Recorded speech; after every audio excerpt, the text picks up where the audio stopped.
So hi everyone, welcome back to this channel. मैं हूं Kritika, this is O2 IAS academy and यहाँ पर हम लोग कर रहे हैं हिमाचल के पिछले एक साल के करंट अफेयर्स कवर। यानी कि 2022 में क्या ऐसा कुछ हुआ है जो कि एग्जाम में, प्री में या मेंस में पूछा जा सकता है, उसको हम लोग कवर कर रहे हैं। कैटेगरी वाइज इसको बांटा गया है। आज हम लोग स्कीम्स देखने वाले हैं, यानी कि कौन सी ऐसी स्कीम्स जो कि न्यूज़ में रही हैं। साथ में मैं आपको क्वेश्चंस भी दिखाती जाऊंगी, कहाँ कहाँ पर किस तरीके के सवाल पूछे जाते हैं।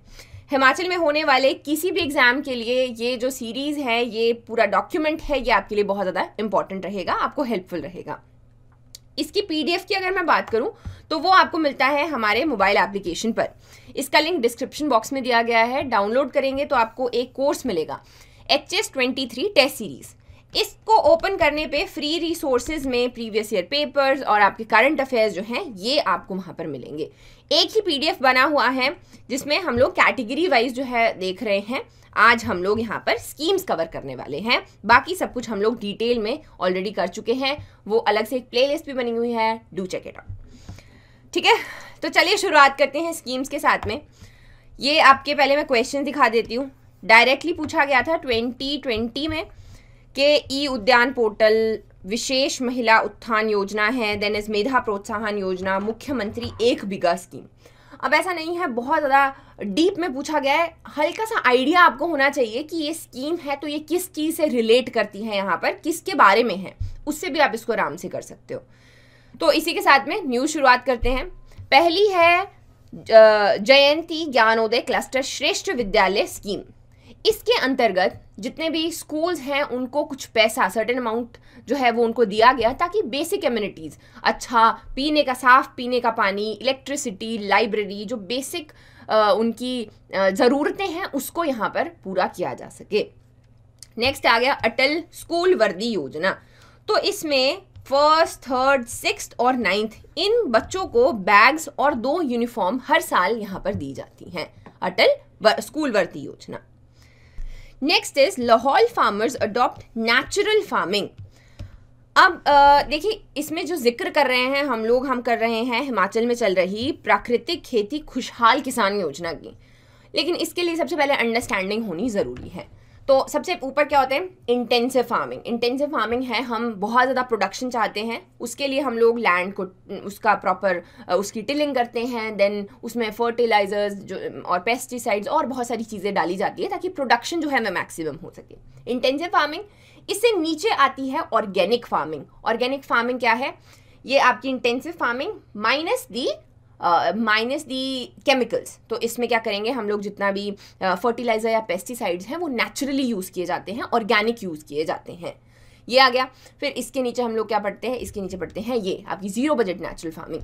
ये आपके सुभाष पालेकर जी ने यहाँ पर दिया था और इसमें बेसिक आइडिया ये है कि नेट ज़ीरो आना चाहिए, कि आप जो इसमें लगा रहे हैं वो उतना जो है आपकी ज़मीन दे भी रही है। और इसमें एक और चीज़ क्या की जाती है, जैसे ऑर्गेनिक फार्मिंग है उसमें अब आपका पॉली हाउस भी आ जाता है। पॉली हाउस ऐसे करके आ जाता है कि उसमें नेचुरल चीज़ें जो हैं वो डाली जा रही है। लेकिन इसमें जो भी वो जगह है उसमें इस तरीके की चीज़ें उगाना सीजनली, जो कि वहाँ पर उगती हैं। और इससे भी नीचे आता है, फिर क्या आता है, परमा फार्मिंग, यानी कि इस तरीके का सिस्टम बन जाता है, परमानेंट इको सिस्टम, कि उतना ज़्यादा इनपुट देने की ज़रूरत नहीं पड़ती जितना आउटपुट आता रहता है। सो ये आपकी लाहौल में भी फाइनली जो है इसको यहाँ पर शुरू किया गया है। क्या क्या फ़ायदे हैं, ऑब्वियसली केमिकल फर्टिलाइजर्स, पेस्टिसाइड्स, इनका जो यूज़ है वो काफ़ी ज़्यादा बढ़ रहा है। इसके बहुत सारे साइड इफ़ेक्ट्स रहते हैं, वो ख़त्म हो जाते हैं सिंस ये यहाँ पर पोल्यूशन को इंक्रीज़ नहीं करेगा और जो फार्मर्स हैं उनके लिए भी ईजी रहता है बायो पेस्टिसाइड्स, बायो इंसेक्टिसाइड्स को यूज़ करना। नेक्स्ट आ गई मुख्यमंत्री स्वावलंबन योजना। स्वावलंबन इंडिपेंडेंट किस तरीके से बनना है उसके ऊपर इसमें बात की गई है कि जितने भी स्टार्टअप्स हैं, इनोवेशन प्रोजेक्ट्स हैं, उनको इसमें सब्सिडी दी जाती है, पैसा दिया जाता है। ये 18 to 50 ईयर्स की जो विमेन हैं उनको दी जाती है, 18 से 45 जो है वो मेन ग्रुप है। ये पहले 30% हुआ करती थी, ये इंक्रीज़ करके हमने बजट में देखा कि इसको 35% यहाँ पर किया गया, राइट। तो स्वावलंबन योजना किसके लिए है, इनोवेशन के लिए, इनोवेटिव प्रोजेक्ट्स के लिए, स्टार्टअप्स के लिए। नेक्स्ट आ गया नई राहें नई मंजिलें। जैसा इसका नाम भी है कि रास्ते बनाने हैं और फिर जो डेस्टिनेशन है उसको डेवलप करना है। तो बेसिकली ये टूरिज्म बेस्ड यहाँ पर एक स्कीम है जिसमें बात की गई है कुछ ऐसी आपकी जगहें हैं, डेस्टिनेशंस हैं, उनको इस तरीके से डेवलप करना है कि आने वाले टाइम में टूरिज्म जो है वहाँ पर अच्छे से एक प्रॉपर इकोसिस्टम बन सके। सबसे पहली चीज़ क्या होती है? नई राहें यानी कि वहाँ तक हमने रोड्स लेकर जाने हैं। फिर मंजिलें यानी कि मंजिलों पे बेसिक एमिनिटीज़ जैसे आपका अगेन टॉयलेट्स हैं, ड्रिंकिंग वाटर है, और बेसिक सी जो चीज़ें हैं वो वहाँ पर होनी चाहिए। इसमें कौन कौन सी साइट्स हैं? तो बीर बिलिंग है जहाँ पे पैराग्लाइडिंग की जाती है, झंझेली आ गया, देन लारजी डैम है कुल्लू का, महाराणा प्रताप सागर डैम है, तो ये सारे के सारे इसमें आते हैं। Next is one district one product scheme, यानी कि हर एक डिस्ट्रिक्ट की कोई एक स्पेशल चीज़ जो है वो होनी चाहिए।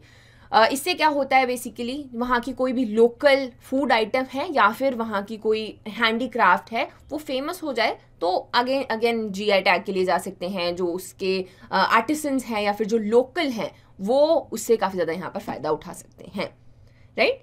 जैसे कि हम लोग सोलन के लिए क्या रहेंगे? सोलन के मशरूम रहेंगे। फिर सिरमौर की बात कर लेते हैं। सिरमौर का क्या रहेगा? सिरमौर में बहुत सारी चीज़ें उगती है, बहुत ज़्यादा जिंजर सबसे ज़्यादा प्रोडक्शन वहाँ पे होता है, लहसुन का वहाँ पे होता है। तो आप कमेंट करके बताइएगा कि आपको क्या लगता है कि आपके डिस्ट्रिक्ट का फेमस क्या हो सकता है, राइट। मैं सोलन से हूँ, मेरा तो मशरूम ही होगा ठीक है।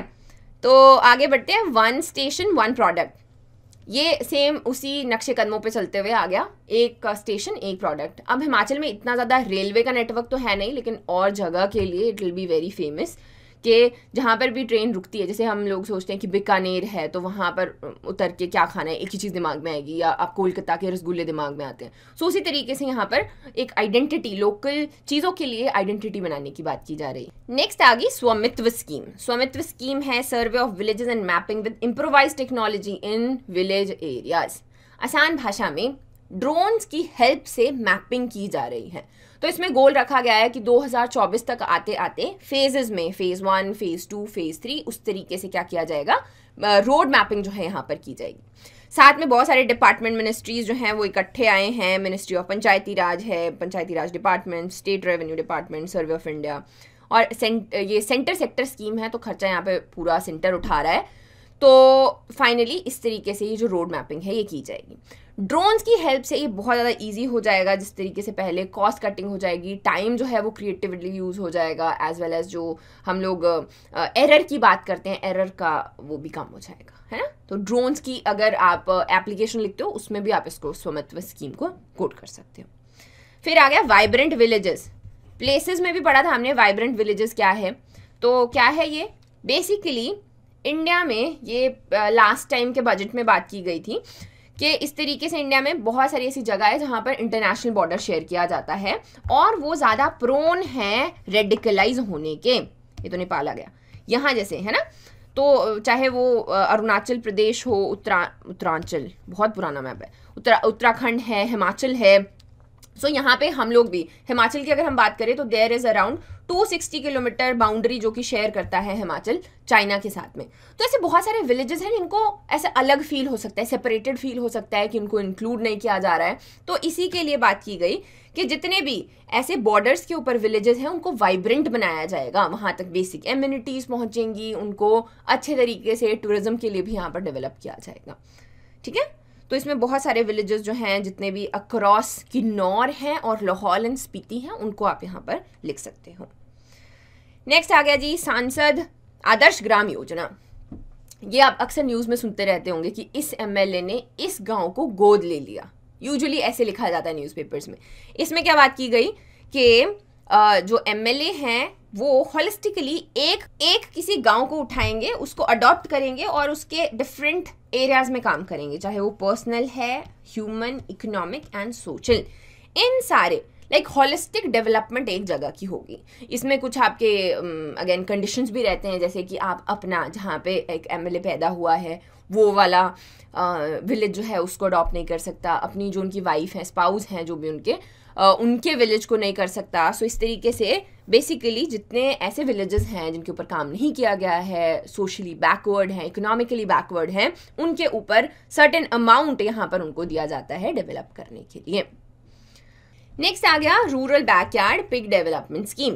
तो इसमें क्या बात की गई? इसमें 95% सब्सिडी दी गई है, जहाँ पर 4 पिग्स दिए जाते हैं, 3 जो है फीमेल 1 मेल यूनिट दिया जाता है, और अगेन सेंटर स्पॉन्सर्ड स्कीम है, तो सेंटरली स्पॉन्सर्ड स्कीम है, तो 90% जो शेयर है वो इसमें सेंटर का रहता है। नेक्स्ट आ गई शगुन स्कीम, यानी कि जितनी भी बीपीएल फैमिलीज़ हैं जब अपनी बेटी की शादी करती है तो शगुन के तौर पर जो गवर्नमेंट है वो यहाँ पर 31,000 रुपीज़ हर एक बेटी को जो है इस स्कीम के अंतर्गत देती है। फिर आ गया मुख्यमंत्री बाल सुपोषण योजना, वेरी इंपॉर्टेंट। 2021 में जो भी लेटेस्ट 22 में हुआ है ये पेपर एचएस का, ये उसमें पूछा गया था। उसमें जितने भी आपके स्टेटमेंट वाले थे उसमें से एक स्टेटमेंट था ये वाला कि जो मुख्यमंत्री बाल सुपोषण योजना है उसके 7 पिलर में से एक जो ये प्रॉपर ये स्टेटमेंट दे दिया था कि identification of 2 disease diarrhoea and pneumonia is the in the growing stage of children and their early treatment, ये इसका एक पिलर है कि नहीं है। तो अगेन ये बहुत ढूंढा, हर जगह ढूंढा गया ये, लेकिन नहीं मिला क्योंकि इसका मेंशन जो है करंट अफेयर्स में किया गया था। सो इस तरीके से ये बहुत ज़्यादा इंपॉर्टेंट हो जाती है। श्रीनिवास रामानुजन स्टूडेंट डिजिटल योजना, इसके अंतर्गत जो है आपका 10th और 12th में बच्चों को यहाँ पर फ्री लैपटॉप्स इसके अंदर दिए गए हैं। स्टार्स प्रोजेक्ट आ गया। स्टार क्या है?